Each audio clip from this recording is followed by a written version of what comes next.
It's happened to all of us. We've all been in relationships that have ended badly. We've all been there. We've all cried.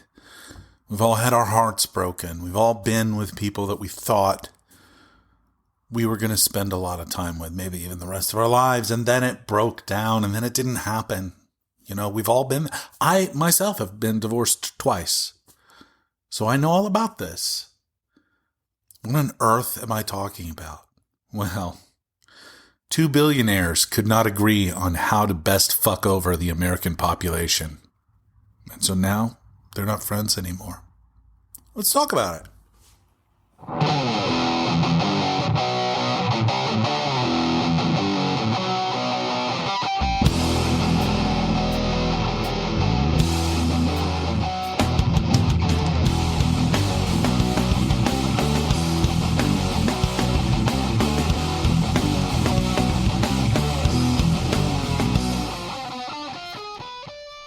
Welcome back to Trent Takes On 2.0. I guess I got to keep the 2.0 in the title. Anyway, I'm Trent from the title of this show. These are my takes on whatever's happening in the world or, other things too. I have takes. I fire them off. Like a ray gun.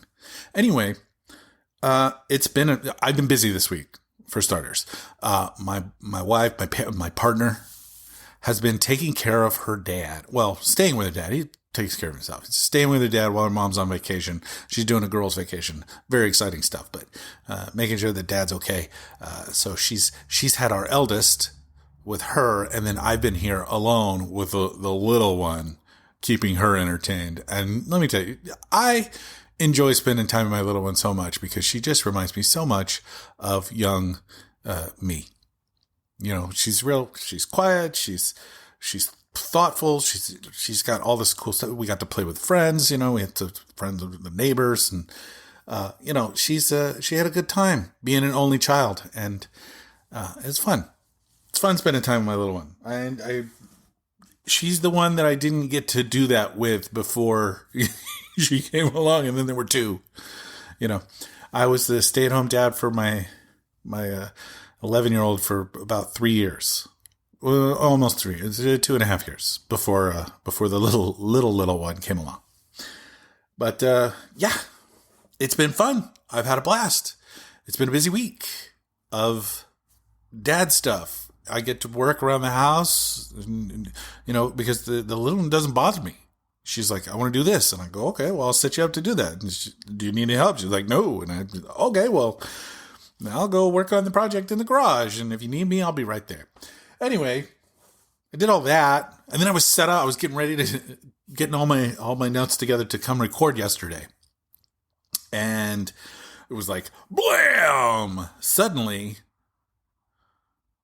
the world went crazy because Elon Musk and Donald Trump started fighting, and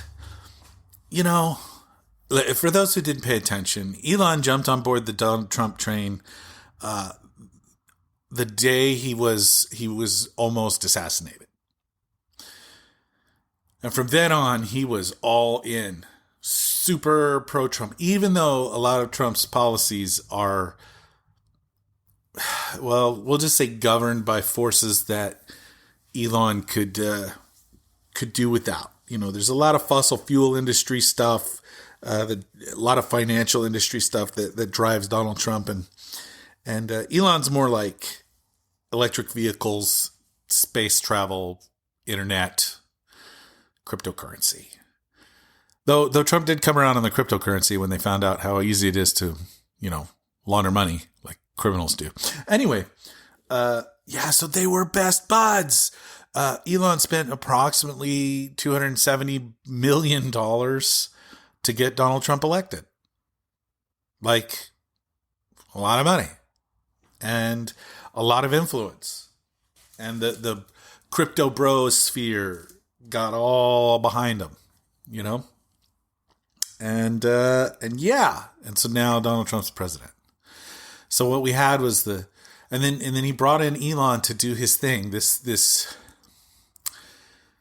They called it Doge. It was never created. It was never actually a thing. It was all made up the whole time So it was basically just like a giant grift to help Donald Trump fire a whole bunch of government employees while stealing all of the data of American citizens to give to Elon to feed to his artificial intelligence monster, Grok. So all that's happened. And now Elon's time as a special employee came to an end. And it's a good thing, too, because his Tesla board of directors is really mad at him for not working at Tesla anymore and instead being, a special government employee. So they wanted him to come back to work. So he said, okay, I'm going to come back to work. Turns out the divorce was mutual. Ish. Donald Trump asked him to leave, according to Donald Trump, who lies constantly. So God only knows what's true, what's not here. What we do know is that the two of them are fighting. They're fighting over the big, beautiful bullshit bill thing. Ugh, assholes. That would have massive cuts to nutritional assistance, food for poor people, and housing assistance. It's called Section 8 housing for poor people, and Medicaid, which of course is healthcare for poor people. Anyway, massive cuts to all those things so that they can give massive tax breaks to the richest Americans. That's what the big, beautiful pile of bullshit does in essence. There's a whole bunch of other little Nazi bullshit things, like increasing the Department of Defense's budget because, the military war machine needs more billions of dollars. So they're going to need $1 trillion a year to do their job. Maybe I'm kind of shaky on what their job is. I don't know. It doesn't seem like they should have more money to do it, but whatever. Also, they're throwing a whole bunch of more money at border enforcement, which, again, I don't know that they need it, but they're going to get a massive amount of money, and yeah, and an increase in the debt ceiling of $4 trillion, while they simultaneously say that this will actually reduce the debt and deficit and debt, which raises the question: if it is going to reduce the deficit and therefore debt, why do you need an increase in the debt ceiling? Because we're going to lower the debt, right? If we're going to start operating in a surplus, then we don't have to worry about it anymore, right? They keep telling us that these tax cuts generate growth. They don't. They never have. This is a lie that's been being told for the last 40 odd years. It's Reaganomics, voodoo economics has been studied. Oh, by the way, today is June 6th. So, which is D-Day, which is the day of the Normandy invasion in France, which Donald Trump, who was meeting with the German chancellor yesterday, inappropriately said was the day that we defeated the Germans and gave Europe its freedom back. No, D-Day was the day that we actually landed in our counteroffensive. VE Day is a bit later. But yeah. Today is D-Day, and yesterday Donald Trump told the German chancellor it was a bad day for him, huh? It was a good day for freedom, but it was a bad day for him. To which the chancellor, brand new chancellor of Germany, by the way, responded with, actually, it was the day we celebrate VE Day as the day that our country was freed from a dictatorship. So I'm paraphrasing, but that's what he said. We were freed from a dictatorship, so we're pretty happy about VE Day ourselves. Yeah, Donald Trump's a fucking idiot. Lack of curiosity and lack of knowledge leads to just an empty vessel, and quite frankly, idiot. Anyway, I want to get back to that in a minute. Not the German chancellor, but Trump being an idiot. It's also the 40th today is the 40th anniversary of Ferris Bueller's Day Off. The day that the movie takes place is June 6th, 1985. So to those who celebrate Bueller, 40th anniversary of Ferris Bueller's Day Off. He took the day off. What are you doing? Go home. It's over. That's the end of the movie, not the end of the podcast. So it's June 6th. Okay. Bueller. Where was I? I don't. These two, Musk and Trump, have been beefing over this big, beautiful bill. What's in it? Elon's pissed off that it doesn't cut enough, that it's basically just hampering the future generations.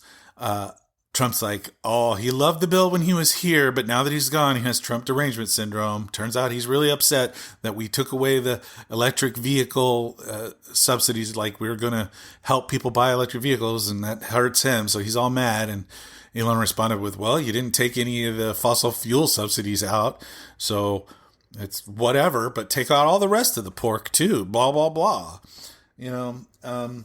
Yeah, so it's all billionaires bitch fighting about something that how to best hurt the weakest Americans and to cripple us in the future. That's what it boils down to. How do we do this best? And they're fighting and they're slap fighting. Here's my slap fighting sound effect. It's pretty cool, isn't it? They're slap fighting each other, and it's funny as hell. Anyway, I couldn't record while I was paying attention to that because I wanted to see how it ended. And round 2 started today, and I haven't even, I've just got to do something. So I came out to talk about this breakup. And like I said in the intro, we've all been there, right? We've all had our hearts broken. And it feels like Elon is really, really upset that Donald Trump broke his heart. And yeah, that's just too bad. Donald Trump isn't trustworthy. You can't trust him. He's going to turn on you the instant it's advantageous of him to turn on you. And Elon Musk, who it turns out there's a big story about his drug use that came out in the New York Times the day that the feud started. I wonder how that got in the hands of the New York Times. Who could have seen this coming? Who? New Day. Who? I don't know if I said it on this pod or not, but you can't have two narcissists of this level with this amount of power and influence coexisting. It's just not going to work. They're not going to coexist. One of them will eventually stab the other. It's just the way narcissism works. It's they both believe in homeocentric universes that revolve around them. There can't be two stars and two suns in the sky. It's not possible. So anyway, I just think it's madness. It's crazy, and it's the current government of the United States.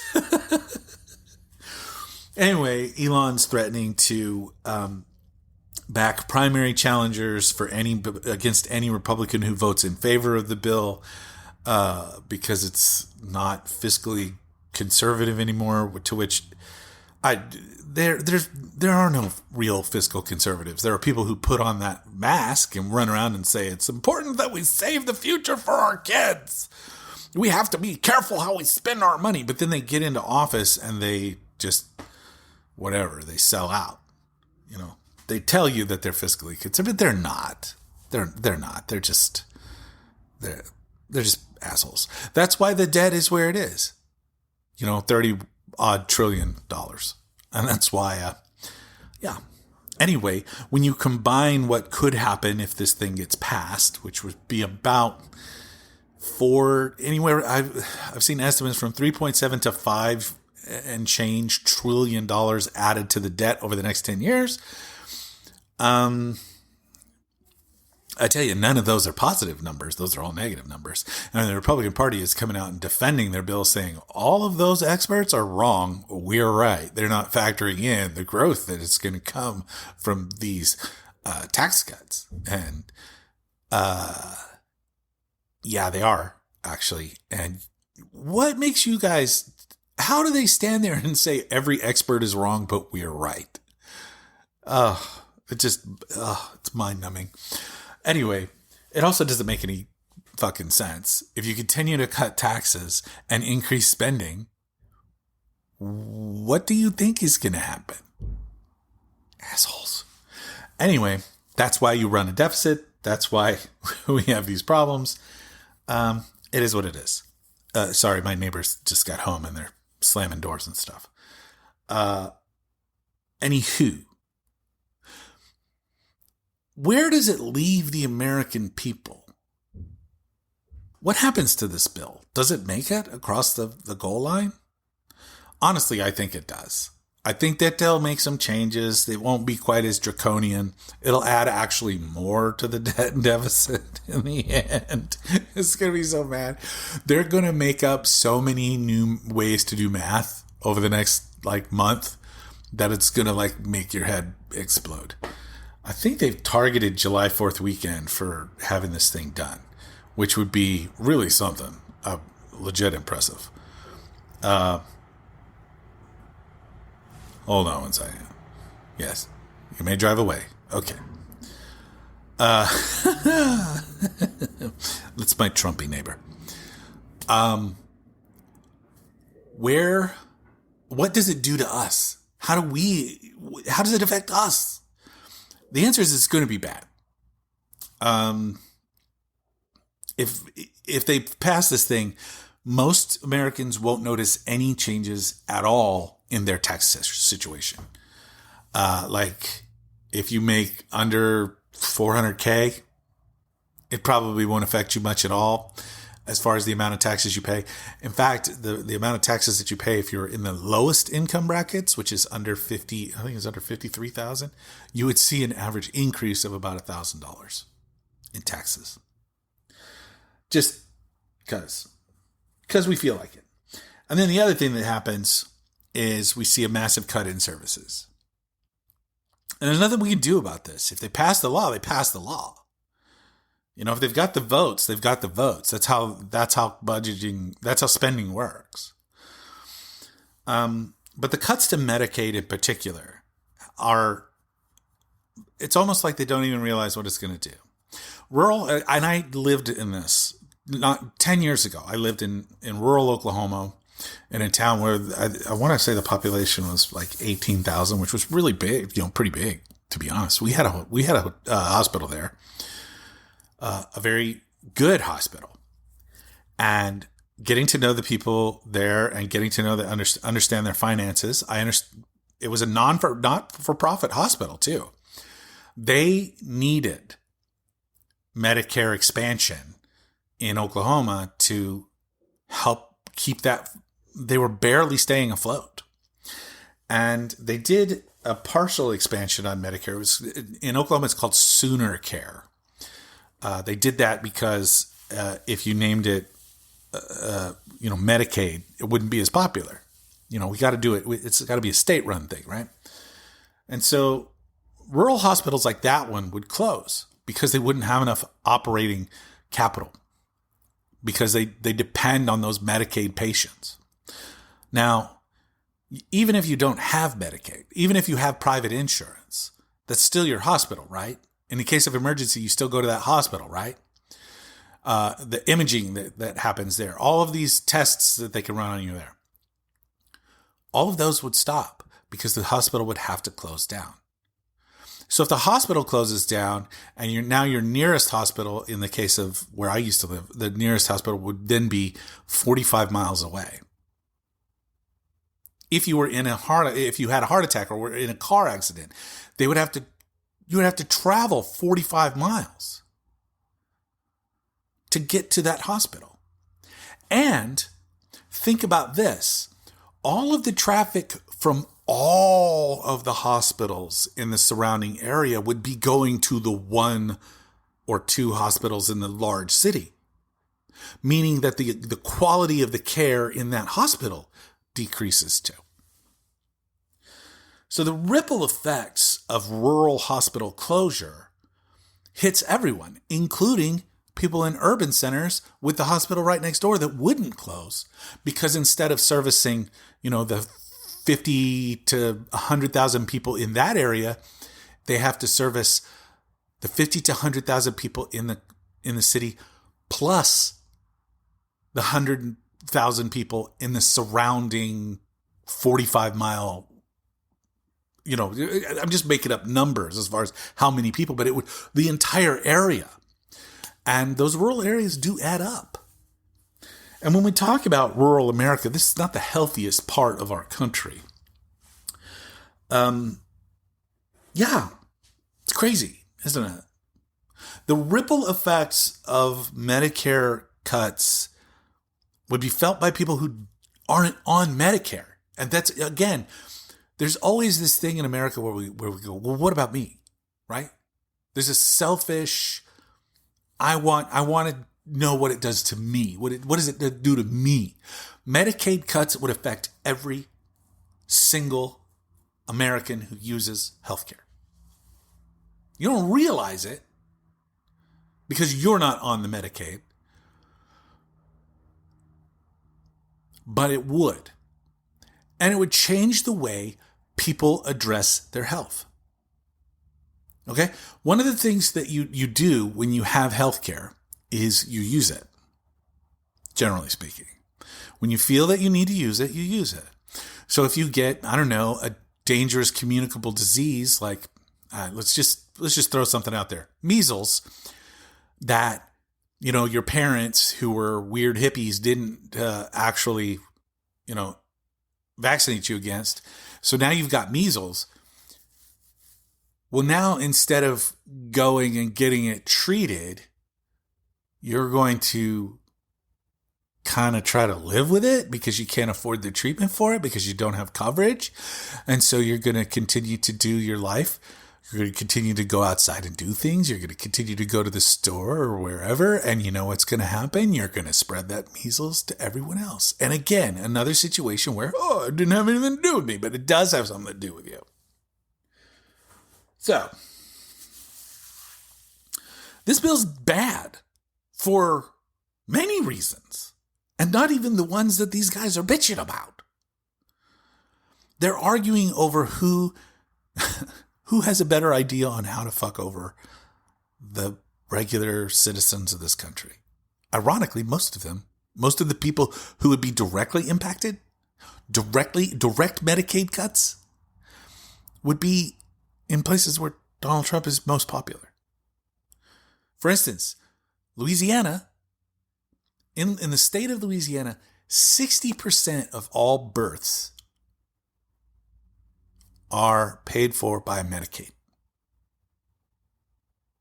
Think about that. If they cut Medicaid, which, by the way, triggers a cut in Medicare as well, so your parents, or if you happen to be elderly and on Medicare already, you may see your own or your parents' coverage decreased, and you may have to pay more out of pocket,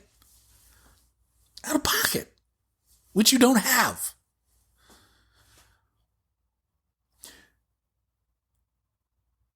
These guys are beefing, and it's funny.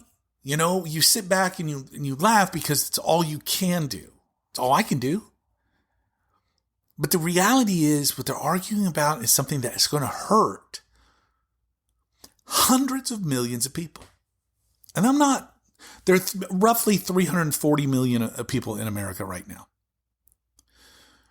If this bill passes, it's going to hurt over half of them in some way. Maybe more. All to give bigger tax breaks to rich people. People who don't even need the tax breaks. When you're successful, you're supposed to say, yes, I'm successful. Not, how can I be way more successful? Because if I hoard everything, that makes me more successful. It's not a zero-sum game, man. Be a successful human being by becoming a philanthropist. Be a successful human being by understanding that concentration of wealth means that the people who don't have it are really suffering. I am looking forward to the No Kings protest on the 14th, which is next Saturday, I believe. Somebody's going to have to check that on me. It's on a weekend. So like, double awesome. Let's go.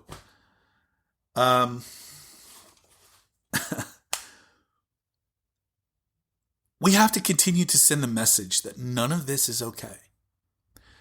That this version of tax break is not what John Q. Public voted for.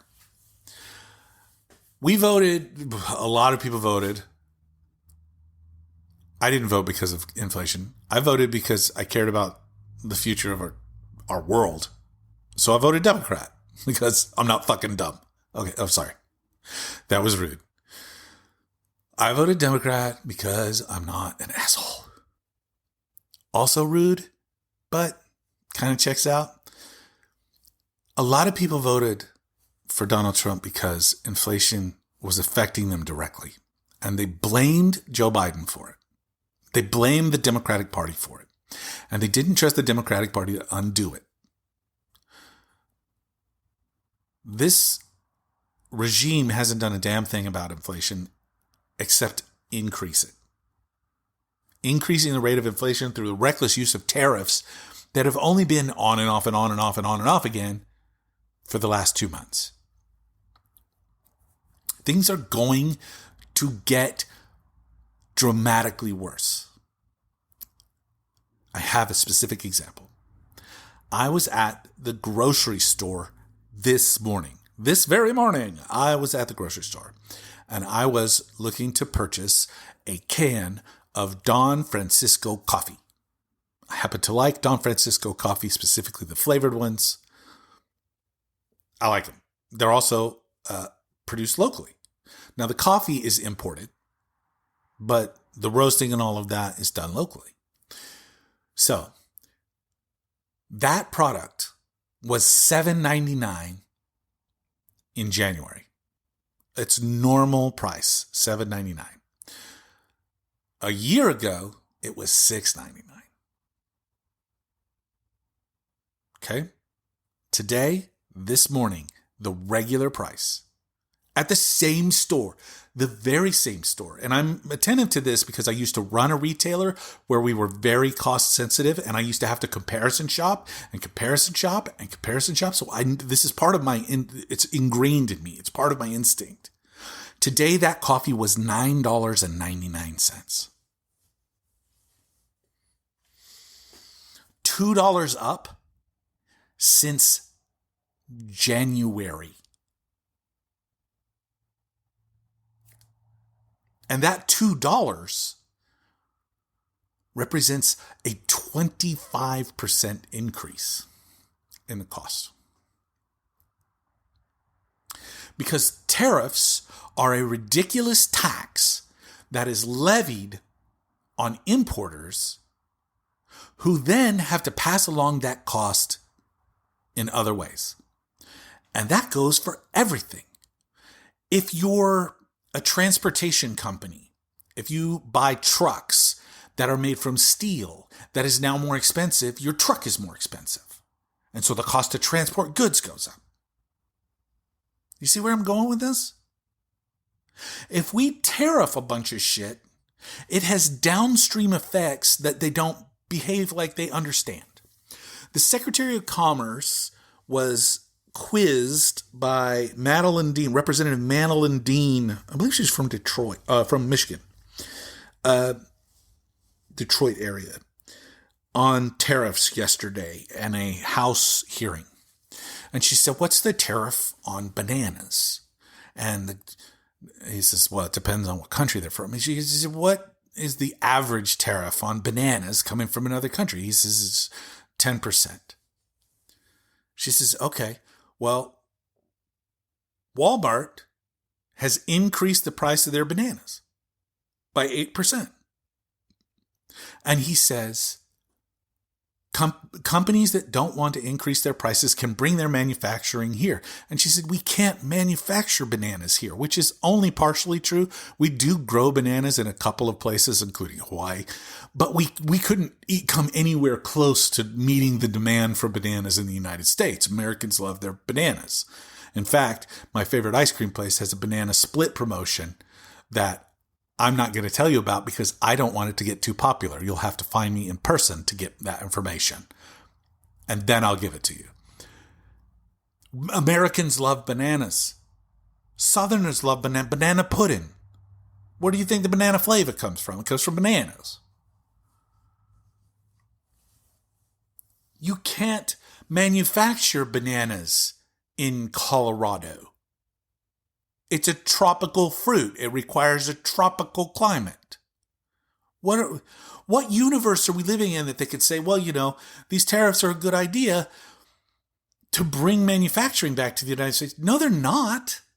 They're a good idea to pass along the tax burden of maintaining this society to average consumers.